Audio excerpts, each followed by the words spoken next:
Happy Wednesday, Mount members and friends. Thanks for joining us for another week of our Bible study series during the month of February.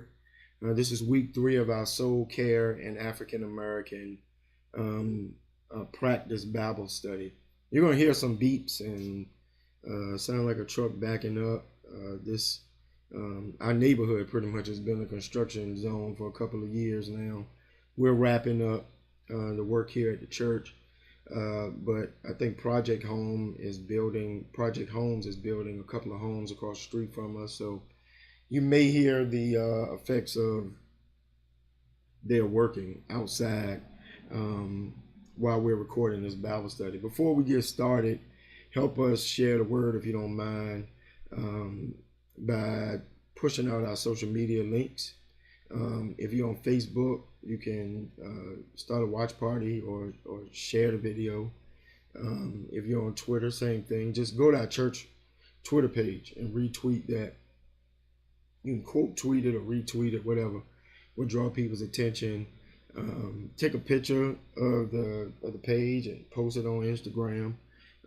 Or if you're just watching it on YouTube, send a text or email and let folks know that they should join in today. After the video, this is our third week doing this. After the video, and we've had really good turnout the first 2 weeks. Join us via video. Download the Dialpad Meeting app. Download the Dialpad Meeting app so that you can use the video element to it. All right, download that, or you can go to in the browser of your computer. Meetings.dialpad.com/SMZBC. Or if you just want to do audio, you can call 804-203-9011. I know Reverend Dr. Martin Luther King Jr. is the most well-known figure discussed during February, especially since we've been focusing in and honing in on Black history as a nation. But today, I don't want to go through and talk about the timeline for civil rights or human rights. I'm not trying to take you back to Montgomery bus boycott or Birmingham or Selma or Albany, and tell you the stories that you already know about Martin Luther King Jr. We're not going that route today. Today we want to focus on a different aspect of Dr. King's life. And we all know Dr. King was a spiritual and a political leader. And I'll go back and I'll talk about that in a second. Noted for his participation in civil rights. But we want to talk about how, in order for him to pursue and fulfill his God-given assignments, it was imperative, it was necessary that Dr. King had to hear from God. There had to be a relationship with God. There had to be some hearing. There had to be some talking. There had to be some discussing with God. And in order for him to receive the prophetic directives needed for a movement of justice, a movement of liberty, prayer was a necessary discipline. And one of the things that we don't talk about as much when we talk about Martin Luther King Jr., we focus on him being an advocate or, as I defined him earlier, a political leader. Somebody fighting for social justice. And yes, he did all of those things, but Martin Luther King was a preacher first, and he was working in that stead. The Montgomery bus boycott, he became the leader because of an NAACP meeting where folk came together and then they wanted to start a new group. And because Dr. King was fairly new in town, educated, and a preacher, they elevated him to leadership. He was always a preacher first. It was always about his Christian beliefs first. And so today we're going to talk about that part of who he was, his relationship with God, and how his relationship with God moved him while doing the work of equality, of liberty, and of justice in the United States of America. The nonviolent protests that Dr. King helped lead transformed America. God used him in the movement, and those who are involved in the movement I always struggle when we talk about civil rights because Dr. King becomes the face of it, but clearly there were many, many, many, many, many others from all across the United States, men, women, black, white, who played huge parts. Persons who lost their lives for us to have some of the rights that we have today. Um, and so I always feel a certain level of guilt when I talk about King, um, because in essence I'm doing what we all do, which is make one person a leader, when there are a lot of people who made up this movement. All right, but God used King and the movement to change the face of racial interactions in America. Dr. King's godly assignment was to be a conduit bringing equality to all people. And to better prepare himself for the journey, God called him to study the seminary, Crozier Theological Seminary, in Pennsylvania. Dr. King was on a fast track, and he graduated high school at 15. 15 for many of us is the 10th grade. So he skipped a couple of years, and then went on to Morehouse and got his undergrad. He was 19 and he went to Crozier Theological Seminary as a 19-year-old. Is at Crozier and Boston University as he works on his master's, works on his master's degree, works on his PhD, that he began learning more about the philosophy of Mahatma Gandhi, who was instrumental during the Declaration of Independence in India, worthy of a study in his own right. As a student of Gandhi, King found what he'd been seeking, a method of achieving social reform through nonviolent philosophy. Now, Dr. King's philosophy was a synthesis of teachings of Jesus Christ, and of Gandhi. Jesus' love and sermons on love in the New Testament, and Gandhi's teaching of nonviolence, providing him with philosophical and theological insights that can be described as a philosophical theology.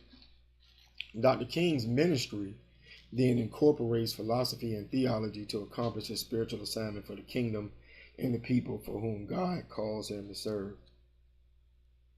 Now, I wrestle with this because, again, I tell you, King's ministry was preacher first. It was guided by Christian principles. It was the ideology and theology that was constructed as he was a student at Morehouse and focused more on black empowerment and who we were as black people. And then he went to Crozier in Boston University and wrestling with the teachings of Paul Tillich and Reinhold Niebuhr and their whole thoughts about the social construct that we are part of. And then you add on the very real and dynamic leadership in India of Mahatma Gandhi. And you have a theology and an ideology that guides a young preacher in his mid-20s who's called to be being thrust upon the national stage. And it is amazing that what we can be taught can guide our journey. And so, I pray that you guys don't think that your learning is not worth it, that what is being deposited into you is not worth it. I know for myself, a lot of what I pull now comes from stuff that I learned in seminary. What things am I reading? That's the reason I still try to read every day, to shape my mind, so that when I'm put in the opportunities, what is in me can come out and play itself out in real life. Claiborne Carson, who is, and Coretta Scott King pretty much entrusted Dr. Martin Luther King's papers after 1985, well beyond his death in the late 60s, Coretta Scott King allowed Dr. Carson to be the person that ran the MLK Papers project.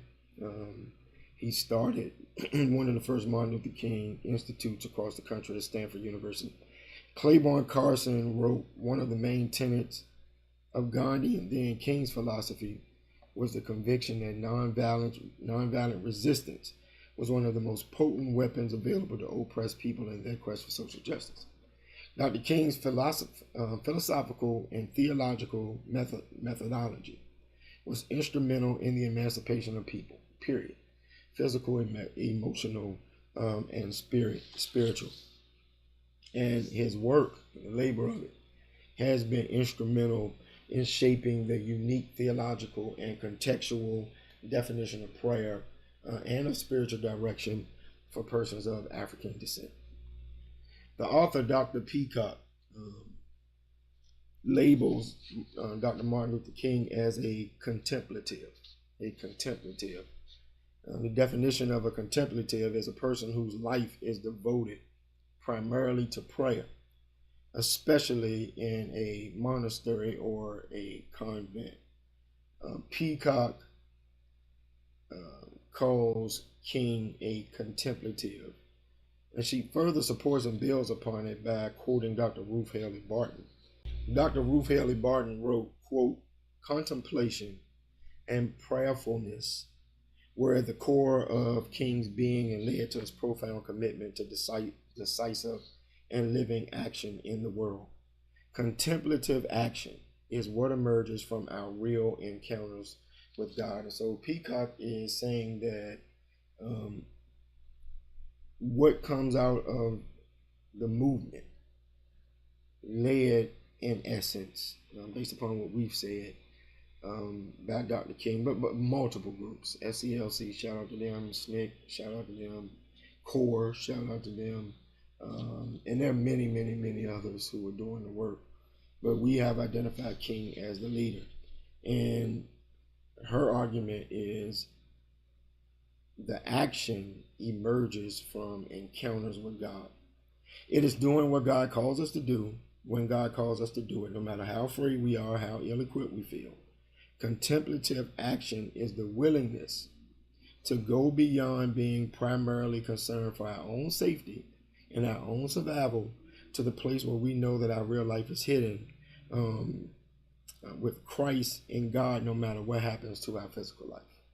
All right? Contemplative action is doing the right thing at the right time in the right spirit, completely given over to a power that is beyond our own, even and perhaps more especially when the risks are very great. This kind of action is impossible without being radically in touch with the source of our life through prayer and contemplation. Dr. King's life from 57 or 58, the last decade of his life was a life lived daily at the risk of dying. His first serious turn toward death was by a woman who had some mental health issues, black woman, who stabbed him in the chest with a letter opener, pretty much killed him, or almost killed him. So he was living his life in danger. And so Dr. Peacock, by calling him contemplative, is in essence saying that it was daily prayer and connection with God on a spiritual level that kept King alive. And because King was alive, he was able to be motivated to do the work and then spread out to be a blessing to mankind.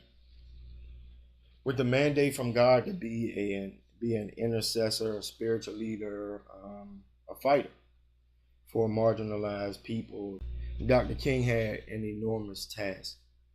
Only God could give him the necessary spiritual directives to lead, to minister, and oppress people that originally started in Alabama, but became a fighter for people all across the country. And I'm sure that King experienced times of uncertainty. I mean, I'm almost absolute that he faced it probably daily. I know he did, based upon the stuff that I read.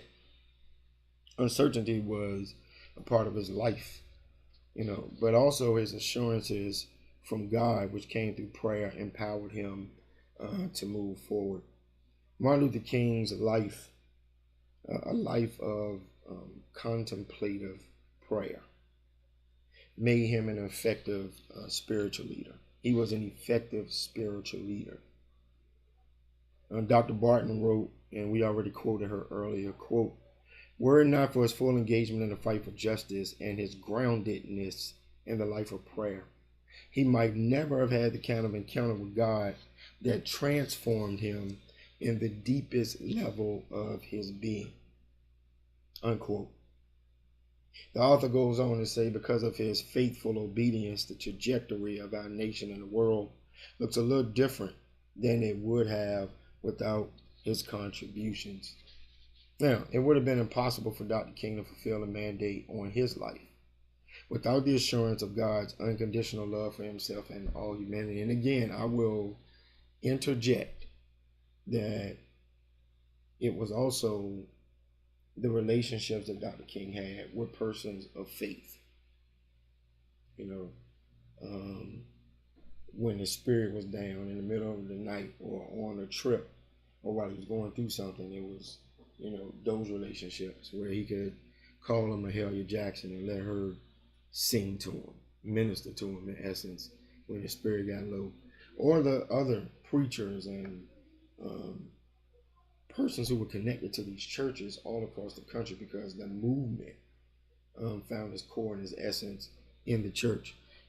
The Greek term for the kind of love that Dr. King practiced, that love, that agape love, quote, aims to preserve and create community. As a leader, Dr. King was called by God to lead a movement for freedom that was centered in that Christ-centered love. With such love, King loved God, and King loved God's people to the extent, listen, that he was willing to die for what he believed. His wife, Coretta Scott King, once said, "For my husband, Martin Luther King Jr., prayer was a daily source of courage and strength that gave him the ability to carry on even in the darkest hours of our struggle." With his head in his hands, Martin bowed over the kitchen table and prayed aloud to God. "Lord, I am taking a stand for what I believe is right. The people are looking to me for leadership. And if I stand before them without strength and courage, they will falter. I am at the end of my powers. I have nothing left. I've come to the point where I cannot face it alone," unquote. The movement toward freedom had brought Martin Luther King Jr. to his knees. Yes, his wife, I just read a quote, had heard his humble cry and it remained etched on his mind and in his heart. And those who follow King,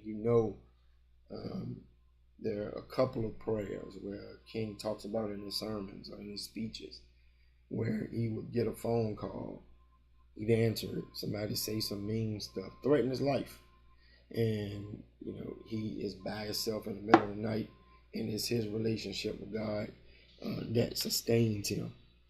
At Dr. King's lowest points, Coretta heard her spiritual companion turn to the ultimate spiritual director, the Holy Spirit. She listened attentively to her husband during those trying times. And such listening is one of the characteristics of spiritual direction and soul care. Ms. King went on to say that he later told her, quote, "At that moment, I experienced the presence of the divine as I had never experienced it before. It seemed as though I could hear a voice saying, 'Stand up for righteousness, stand up for truth, and God will be at our side forever.'" And that, some of King's greatest sermons, he ends with this run. When he stood up from the table, he had a new sense of confidence and was better prepared and equipped to face the enormous challenges ahead of him. He had a supernatural encounter with the divine director and was empowered to fulfill his God-given, world-changing assignment. Dr. King's sermon or speech of his coffee table prayer, because he's actually talked about it several times, which that's why you need to get on afterwards, because we're going to listen to that in the after Bible study chat, was a critical turning point for the struggle, not just of the Montgomery boycott, not just of that period of time, but it was a turning point for the struggle for African American freedom, period. Because from that point forward, we had a leader who was divinely inspired and would not be turned back by the multiple threats of numerous forms of violence. This kind of courage, this kind of conviction is truly contagious, and Dr. King's powerful leadership inspires us to continue to carry the justice torch through the difficult days of our journey. As a result of his encounter with God, Dr. King's deepest desire was that the people of God would strive to encourage God's best for themselves and God's purpose for their life. And listen, deep within his heart, King knew that fulfilling the will of God was his ultimate assignment. Why? Because he was a preacher first. As a spiritual leader, he desired more of God for himself as well as for those that he led. He desired to see the complete manifestation of the activity of God in the lives of those that he called to serve. Prayer is a spiritual discipline, and we talked about this at the beginning. Dr. Peacock talked about the disciplines for soul care in the African American community and culture. Prayer is a spiritual discipline that causes our ears to be attentive to the voice of our almighty, all-knowing, all-powerful God, as God gives wisdom and as God gives direction. Prayer is the discipline that fueled the movement for civil and human rights. Through the practice of prayer, God imparted revelation, God imparted knowledge into the mouth of and the mind and mouth of Dr. King, which empowered him to move forward by faith. Because Martin Luther King Jr. realized that his kingdom assignment was beyond himself, he prayerfully sought, listen, God for direction. And I would imagine, given the intensity of his assignment, that his prayer life was intense with pleas to God for favor, for direction, for wisdom. Some prayers empowered him to accomplish his task. Even though his prayers cannot be seen with the natural eye in our nation and in our world, we see the benefits of his tenacity. How much more do we still need to see such prayers and such leadership today? In soul care in African American practice, Dr. Peacock being the author, quotes, for 12 years, King had served as a Moses to Black Americans. He had led them part of the long and distant way up the mountain of freedom and equality. They would have to complete the ascent without him. They would have to complete the journey totally depending on God and where God was moving. King had completed his job. He had allowed God to use him as an instrument to direct and lead. Dr. King called Black America to continue on without him. Dr. King had the ability to perceive that there is something noble in humanity that once tapped has the power to transform the world, unquote. Dr. King's prayer time with God proved the wisdom he needed to minister, lead, and model spiritual directives and soul care for the people of God, past, present, and future. In Dr. King's last speech, he says, we've got to give ourselves to this struggle until the end. Either we go up together or we go down together. And that's from his last speech on April the 3rd, 1968. As we wrap it up, other than God, no one understood the complex challenges that Dr. King endured better than those close to him. Many of his associates and friends who traveled with him all around the country, possibly the closest, his wife, Coretta. She was with him during the sleepless nights when he was in town and he was under threat.